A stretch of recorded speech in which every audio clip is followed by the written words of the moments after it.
Au vendredi 20 février 2026, la France en est à son 37e jour consécutif de pluie, un record depuis le début des mesures météorologiques en 1959.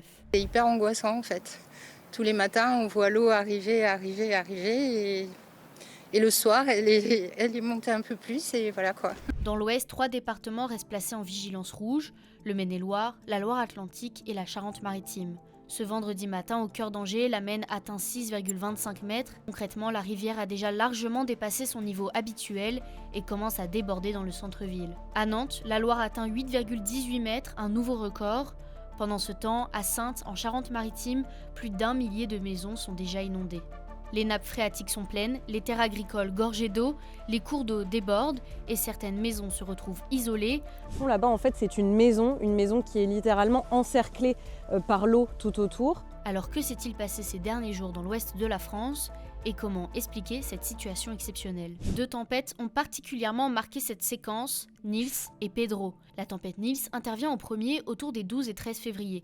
Elle apporte des vents forts et surtout des pluies abondantes sur une large partie du territoire. Nils provoque des coupures d'électricité, des dégâts matériels et fait déjà monter les cours d'eau. Quelques jours plus tard, la tempête Pedro traverse à son tour la France et surtout l'Ouest. Cependant, les sols ne peuvent plus absorber la moindre goutte supplémentaire.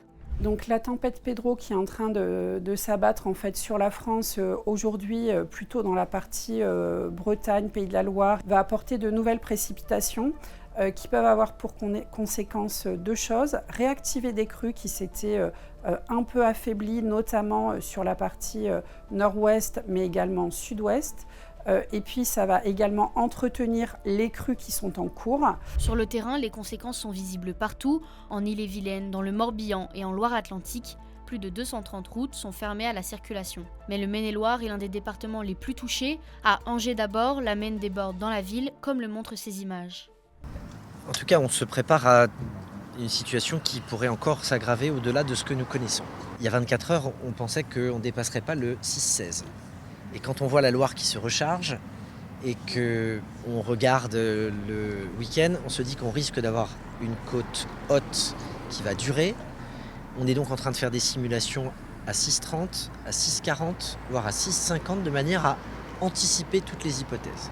Plusieurs communes du Maine-et-Loire sont aussi touchées par les crues. À Chef, plus de 75% des habitations se retrouvent en zone inondable. Jeudi 19 février, le préfet a donc demandé l'évacuation des habitants en prévision de la montée des eaux encore attendue. Donc là, on est chez vous? Oui. Et là, ça commence à faire une belle hauteur quand même. Vous pensez qu'on est à combien là? Je sais pas exactement, j'ai pas regardé là. On doit être à 6,25 m à peu près. Les riverains de la Loire, également en crue, ne sont pas mieux lotis. Pour le moment, on a tout surélevé, on a fait pas mal de boulot, ça fait 2 jours qu'on est dessus. On a aidé les voisins parce qu'il y a beaucoup de boulot aussi chez eux à faire pour tous se mettre en sécurité et puis on est tous dans le même cas. Le fleuve a atteint par exemple 5,29 mètres au Pont de Cé, une commune située au sud d'Angers, soit déjà l'une des plus grandes crues enregistrées dans la région depuis le 19e siècle. On est au niveau de 1994, donc on ne s'attendait pas, nous on s'attend toujours, on se prépare au pire. Donc on le regarde et on essaye de l'anticiper. L'eau pénètre aussi dans les lieux de vie et de travail, comme ici, à Chalonnes-sur-Loire. Donc là, hier, on avait 10 cm d'eau. Et là, aujourd'hui, on est sur un 45 cm d'eau dans les cuisines. Et demain, ils annoncent 50 de plus. Donc là, on a tout rehaussé, on a tout coupé l'électricité. Ouais, mais ça, j'ai tout coupé normalement. Depuis le début des intempéries, plus de 2000 interventions ont été menées, environ 1750 personnes ont été mises à l'abri et près d'1 millier de sapeurs-pompiers sont mobilisés. Les secours se préparent donc à une longue mobilisation. Au niveau national, le gouvernement annonce l'accélération des indemnisations et la tenue anticipée d'une commission pour la reconnaissance de l'état de catastrophe naturelle. En quelques jours, l'ouest de la France a vécu une séquence météorologique rare, non seulement par la hauteur des eaux, mais aussi par la longueur de l'événement.